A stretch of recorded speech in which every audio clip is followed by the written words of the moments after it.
They thought Claire Bennett was just another invisible woman in a discount coat, the kind people brushed past without a second glance, but in less than 30 seconds, that quiet woman was about to become the only reason a billionaire's world did not collapse. The sterling winter marketplace was glowing with Christmas lights that afternoon, every polished marble tile reflecting gold ribbons, silver ornaments, and the soft shimmer of a 40-foot tree in the center atrium. Families drifted between luxury storefronts carrying shopping bags, children laughed near the candy kiosk, and a pianist in the corner played soft holiday jazz that floated gently through the air. Claire moved through the crowd alone, her worn brown coat buttoned to the neck, a paper pharmacy bag tucked under one arm, her sensible flats making almost no sound against the glossy floor. At 35, she had mastered the art of going unnoticed. Her light blonde hair was tied back simply, her makeup non-existent, her face calm in that way only people who had learned to survive disappointment could manage. She had spent the morning picking up cough medicine for her elderly neighbor and was now heading toward the bus exit, thinking only about whether the next Route 16 would arrive before the snow started. Across the atrium, 8-year-old Ethan Sterling had slipped free from the distracted nanny assigned to watch him.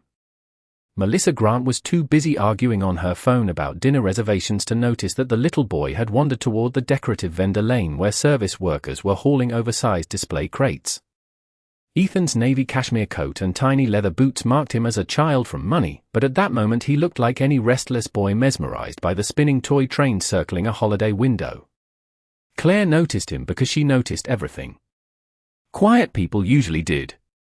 She saw the unattended electric service cart rolling from the upper corridor first, its driver shouting in alarm as the overloaded cart picked up speed on the slight incline. A stack of boxed crystal decorations wobbled dangerously on the back.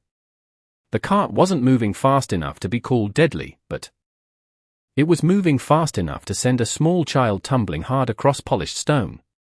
People turned. People gasped. People froze. A man near the pretzel stand lifted his phone. A woman clutched her shopping bags and stepped backward. Someone yelled, "Watch out," but no one moved. No one except Claire. Her pharmacy bag hit the floor.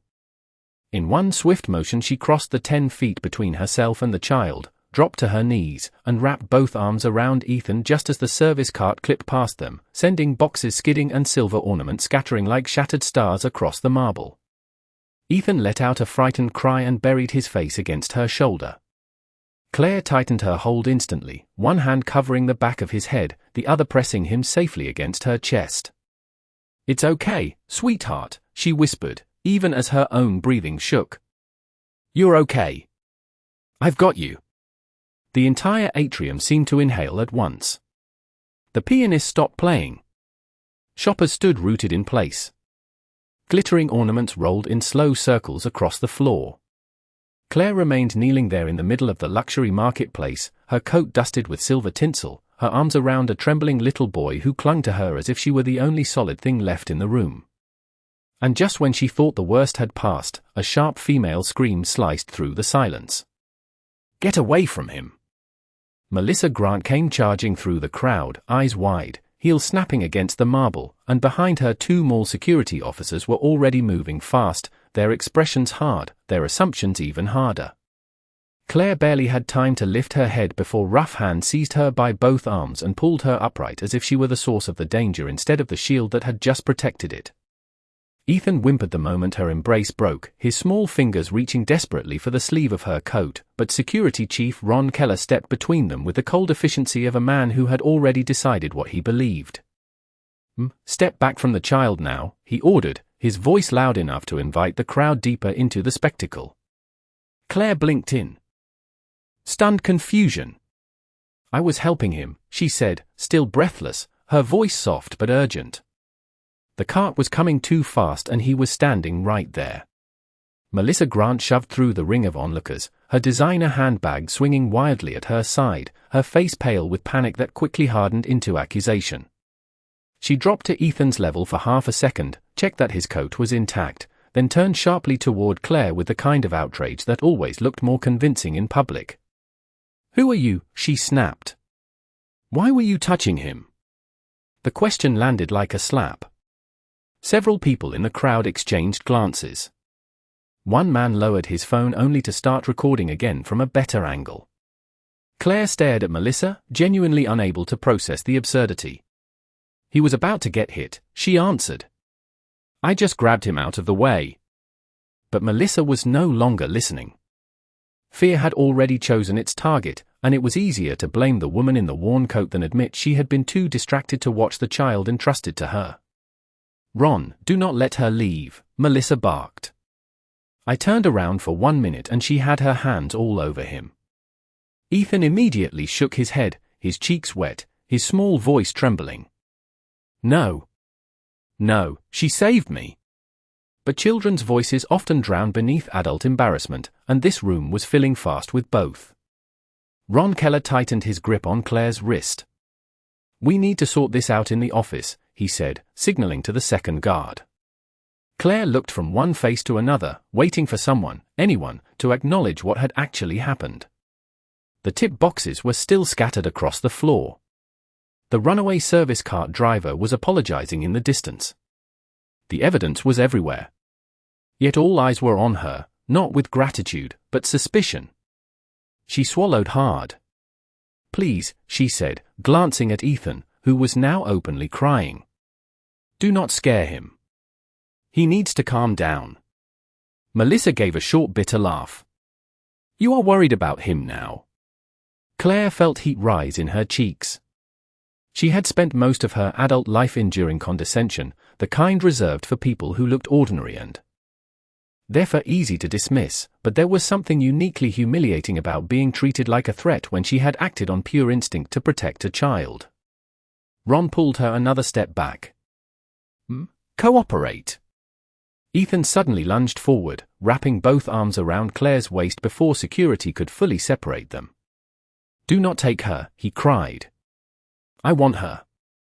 The atrium murmured. For a fleeting second, uncertainty flickered across several faces in the crowd. Children did not cling to danger like that. Claire looked down at the trembling boy and gently placed her hand on his hair. It is all right, she whispered. You are safe. But Melissa was unraveling now, and unraveling people often become crueler, not calmer. She grabbed Ethan by the shoulders and tugged him back. Enough, she hissed through clenched teeth. Your father is on his way. Those 6 words changed the atmosphere instantly. Ron Keller straightened. Melissa smoothed her hair. Several employees nearby exchanged nervous looks. Whoever this father was, he clearly mattered. Claire, however, knew none of that. She only knew that the little boy was sobbing, strangers were staring, and somewhere beyond the revolving glass doors, something far bigger than this misunderstanding was already moving toward them. The next 60 seconds stretched like an eternity wrapped in polished silence. Claire stood near the center of the atrium with Ron Keller's hand still clamped around her wrist, surrounded now by a widening half-circle of shoppers who sensed that this had become more than a simple accident.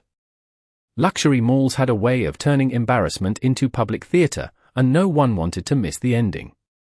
Melissa Grant kept dabbing at Ethan's cheeks with a monogrammed handkerchief, but her own breathing was too uneven to look maternal. She checked her phone twice in rapid succession, then glanced anxiously toward the entrance every few seconds. His father is 3 minutes away, she muttered, mostly to herself, though everyone close enough heard it.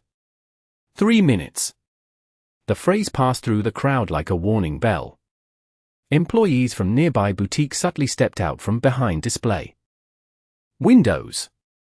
A jewelry associate whispered to the perfume clerk. Even the mall pianist remained frozen at his bench, hands suspended above silent keys. Claire shifted her weight and gently tried to free her wrist.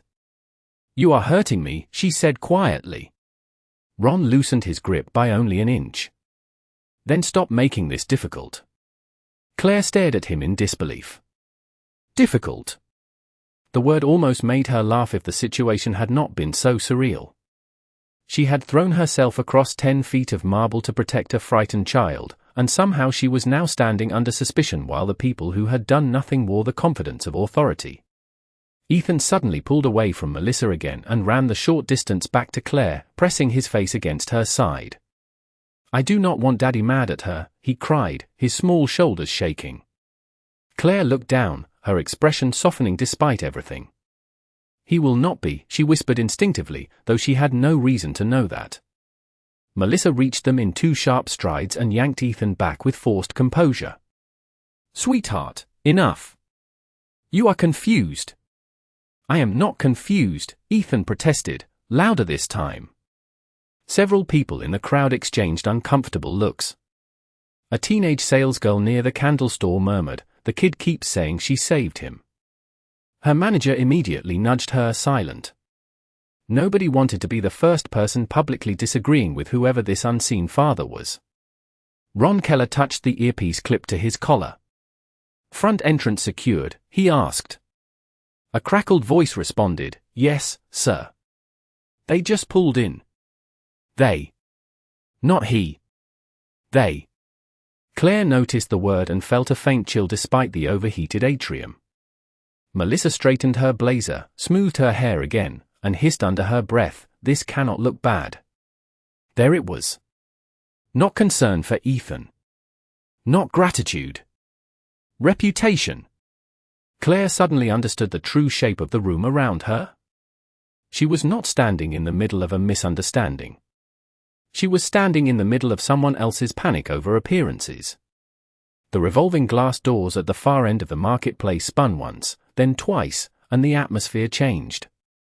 Before the man even entered, 2 broad-shouldered security professionals stepped in first, both in dark tailored coats with discreet earpieces. Behind them came a silver-haired assistant carrying a tablet, then another man speaking quickly into a phone.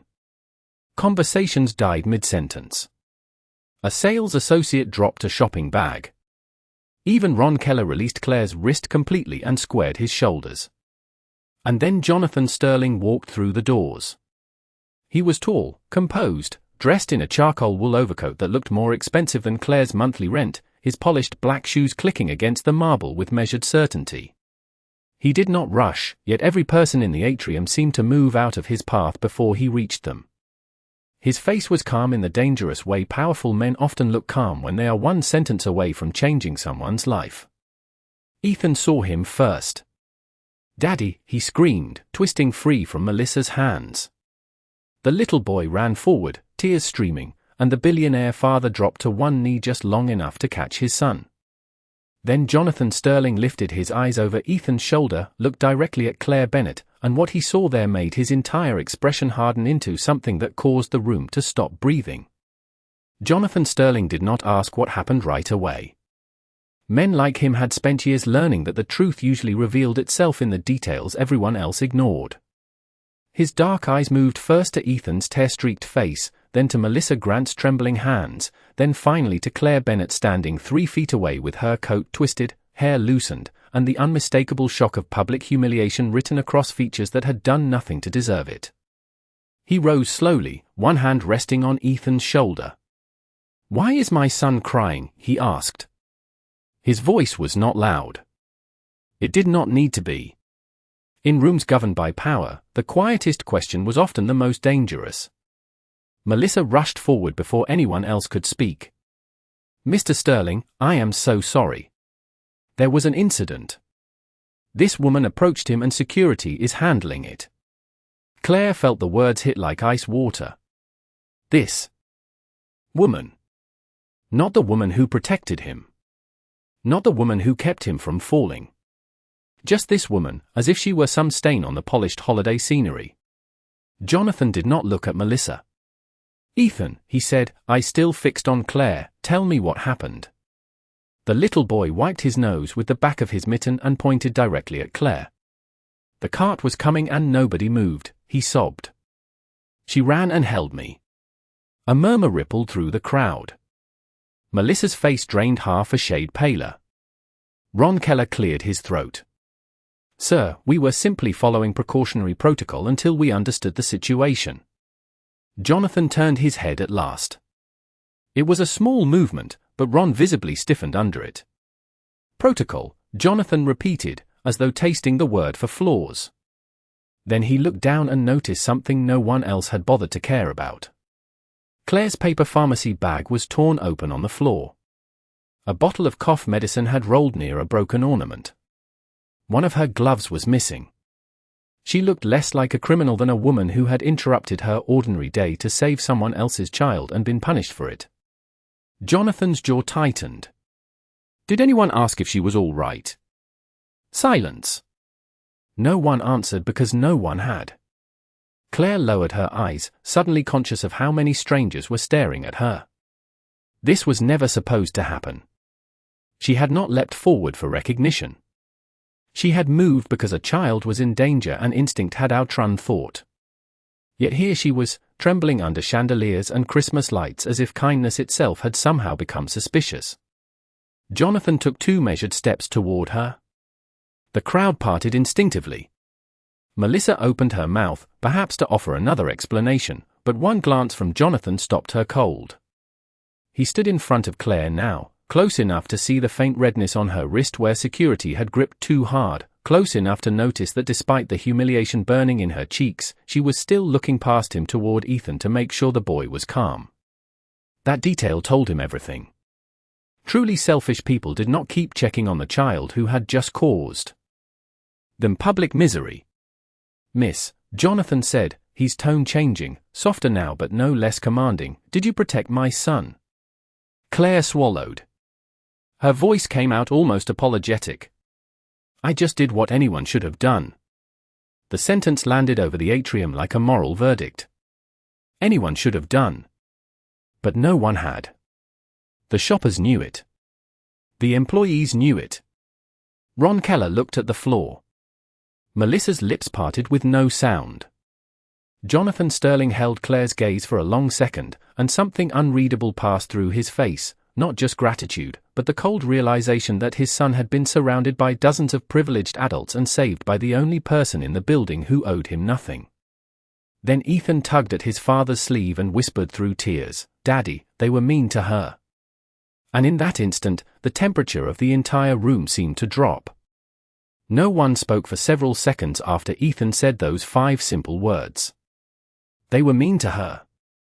Children had a brutal way of stripping adults of their polished excuses. There was no corporate language to hide behind, no carefully arranged explanation that could soften what everyone in that atrium now understood. A woman had acted with courage, and in return she had been treated like an inconvenience. Jonathan Sterling slowly straightened to his full height, his hand still resting protectively on his son's shoulder. When he finally turned toward Melissa Grant, she looked as though the marble floor might open beneath her. Mean, he asked. The single word was calm, but every syllable carried controlled disbelief. Melissa forced a brittle smile that collapsed before it fully formed. Mr. Sterling, Ethan is upset. He does not understand the confusion. We were simply trying to secure the scene until facts were clear. Jonathan's gaze shifted to Ron Keller. And your version? Ron swallowed. Standard safety procedure, sir. We separated the adult from the minor and maintained order. Order? Another elegant word used to disguise ugliness. Jonathan nodded once, though there was no approval in it. He glanced around at the scattered boxes, the silent witnesses, the dozens of eyes suddenly refusing direct contact. Interesting, he said. Because from where I am standing, it appears the only person who maintained any real safety was the woman you chose to detain. The sentence hit with surgical precision. Melissa's shoulders dropped. Ron Keller looked as though his tie had become too tight to breathe in. Claire stood motionless, unsure where to look. She was not accustomed to being defended by men in expensive coats with entire staffs waiting behind them. Her instinct was still to disappear, to say it was fine, to gather her torn bag and leave before this became any larger. But Ethan ran back to her once more and slipped his small hand into hers as naturally as if they had known each other for years. That tiny gesture shattered the last remaining pretense in the room. Jonathan saw it too. His son trusted her. Deeply. Instantly. More than the adults paid to protect him. Melissa, Jonathan said without raising his voice, where were you when my son wandered into an active service lane? Melissa blinked rapidly. I was only on the phone for a moment, sir. A moment, Jonathan repeated. Long enough for a child to stand alone in front of a moving cart. She opened her mouth again, but nothing coherent came. Jonathan did not even wait for the excuse. He turned to the silver-haired assistant behind him. "Mark, make a note. Miss Grant's employment ends today." A visible gasp moved through the crowd. Melissa's hand flew to her chest. "Sir, please. I have been with the family for 3 years." Jonathan's expression remained carved from stone. "And in 3 years, you still fail to learn that protecting my son comes before protecting your image." Melissa's knees nearly buckled. Ron Keller stepped back instinctively as if hoping to reduce his own visibility, but Jonathan was not finished.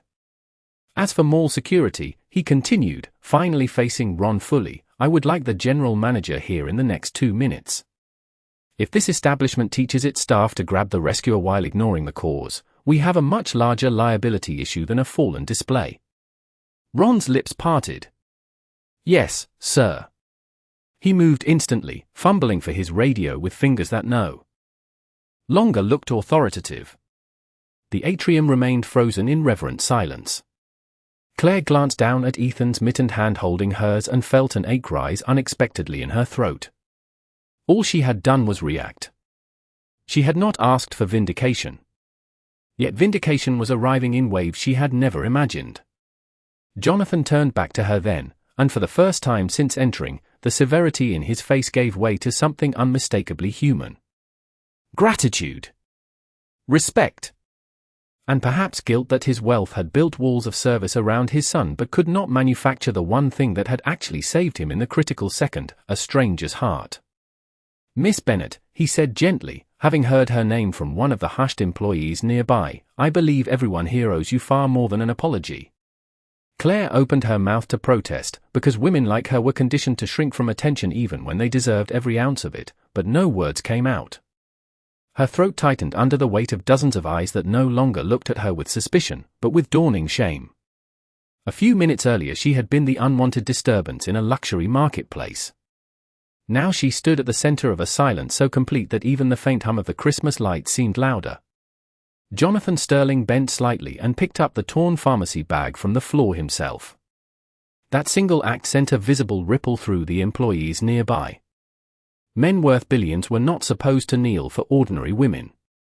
Yet there he was, retrieving the medicine she had dropped while saving his son, carefully placing the bottle back inside as if it were something fragile and important. He handed the bag to Claire with both hands.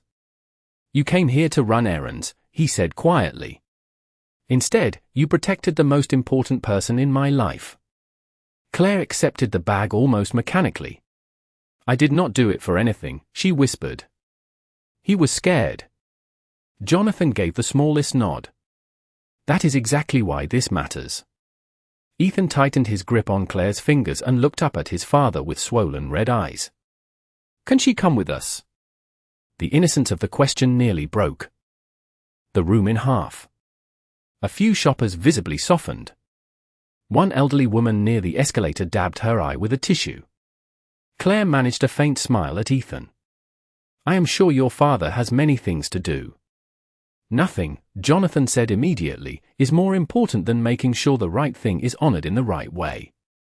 He turned to his assistant again. "Mark, contact St. Matthew Medical.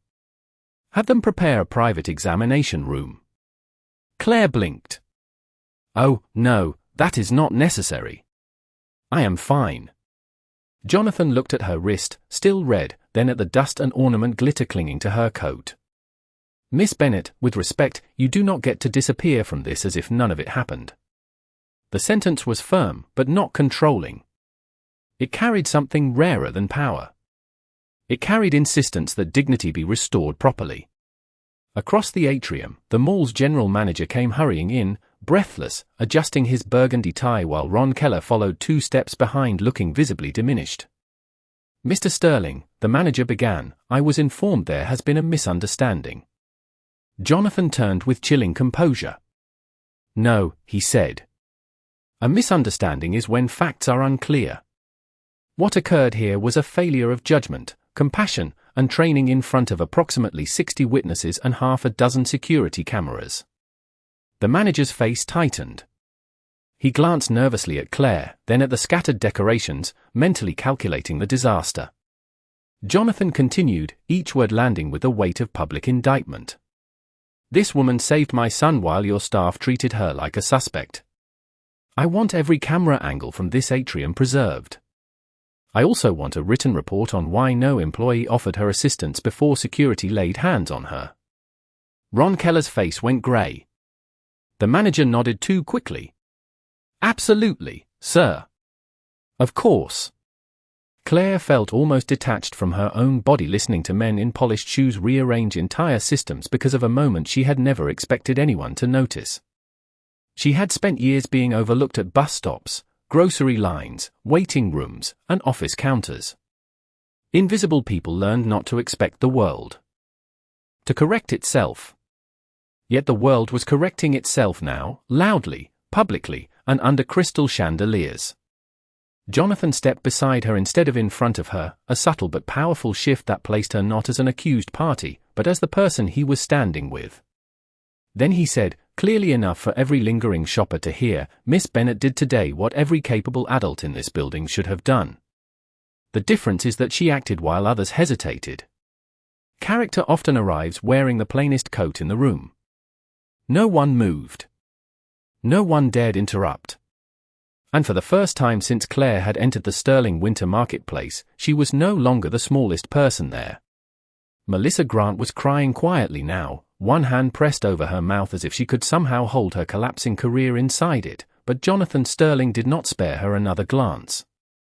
His focus had moved fully to Claire, and that shift alone was more humiliating to the others than any shouted reprimand could have been. In worlds built on hierarchy, being ignored by power was often the final verdict. Ethan still refused to let go of Claire's hand, his breathing finally beginning to steady under the safety of her presence.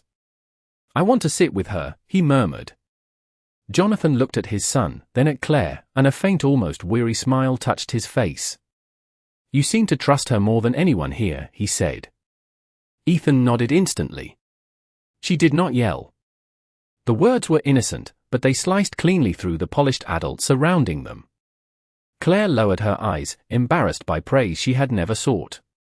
He was frightened, she said softly. Children know when people are panicking around them. Jonathan studied her for a moment, absorbing not just her words but the calm way she carried them. No dramatics. No demand. No attempt to leverage the moment. She was exactly the kind of person the wealthy rarely encountered in sincere form anymore, someone who did the right thing before considering whether anyone important was watching. Mark, Jonathan said, clear my 4:00 board call. The assistant blinked. Sir, the Zurich acquisition meeting. Reschedule it. Mark nodded without hesitation. Around them, several bystanders exchanged stunned whispers.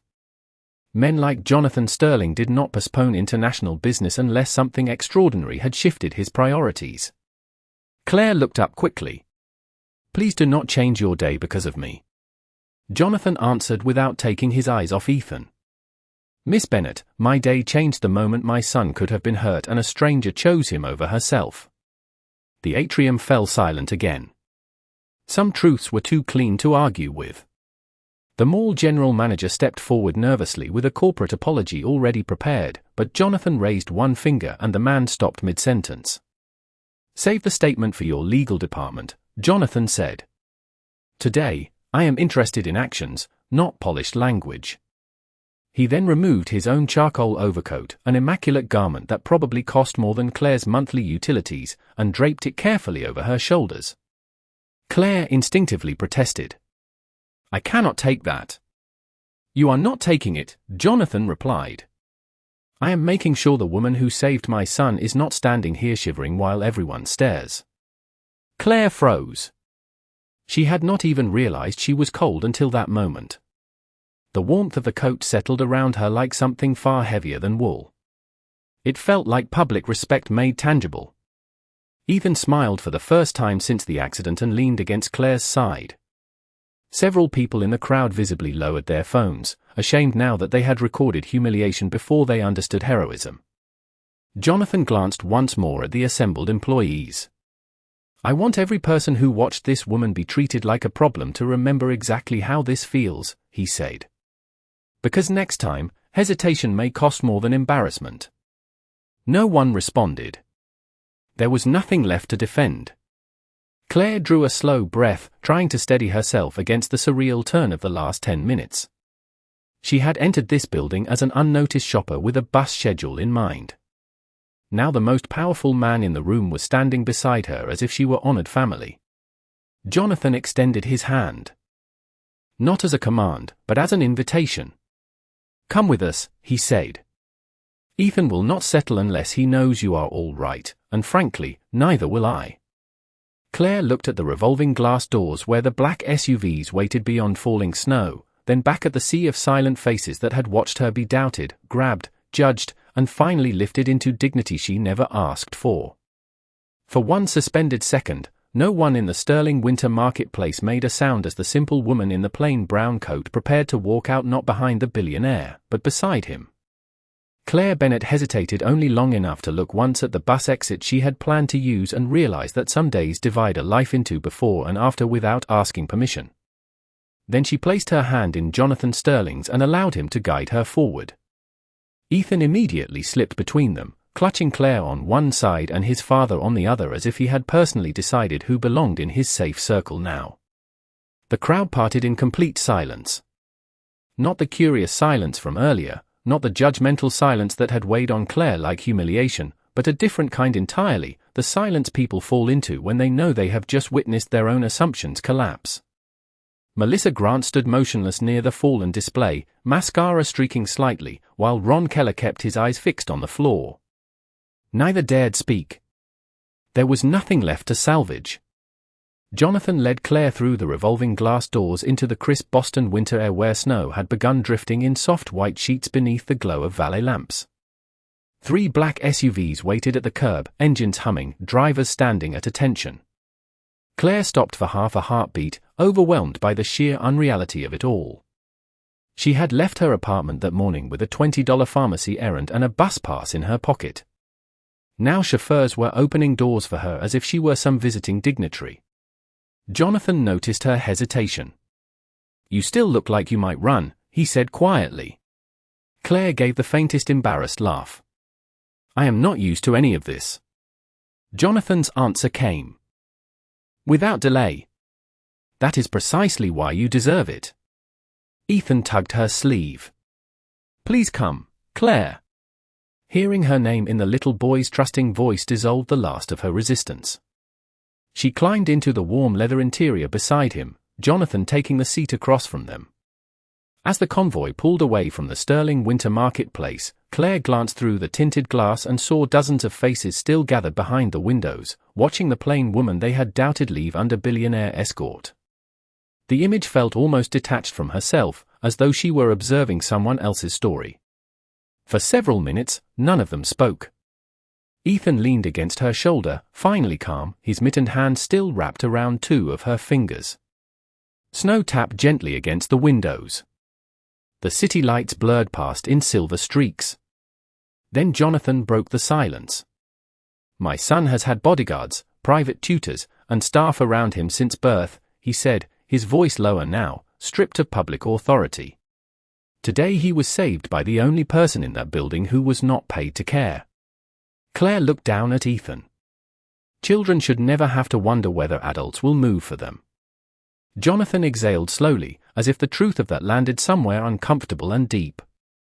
You would be surprised how many adults freeze when the moment costs them something. Claire turned toward the window again. Then they are poorer than they realize. Jonathan studied her after that, and for the first time all afternoon, the billionaire seemed less like a corporate force and more like a father confronting an inconvenient revelation about the world he had built around his child. St. Matthew Medical was expecting them when they arrived, but the examination lasted only minutes. Claire was fine, only shaken and slightly sore. Yet Jonathan insisted she remain in the private lounge afterward for tea while Ethan sat beside her coloring on a hospital clipboard as though they had become old friends. Before she left, Jonathan placed a simple cream business card in her hand. No gold lettering, no dramatic flourish, just his direct number. "This is not charity," he said, reading the hesitation in her eyes. "This is me refusing to let one decent act vanish into memory like it never mattered." Claire closed her fingers around the card. She did not know what she would do with it, or whether she would ever call, but she understood the deeper thing he was trying to give her was not money, not access, not favors. It was acknowledgement. Real acknowledgement. Later that evening, as Claire rode home in a Sterling driver sedan instead of the Route 16 bus, she watched snow gather along the city sidewalks and thought about how quickly strangers decide who matters. In the mall, they saw a plain coat and made her small. A frightened child saw safety and held on. A billionaire saw truth too late, but not too late to correct a room full of arrogance. And somewhere between those three versions of being seen, Claire Bennett learned something the polished crowd in the marketplace would never forget: dignity does not announce itself with wealth, status, or noise. Sometimes it arrives quietly, kneels beside a scared child, and changes every powerful person in the room.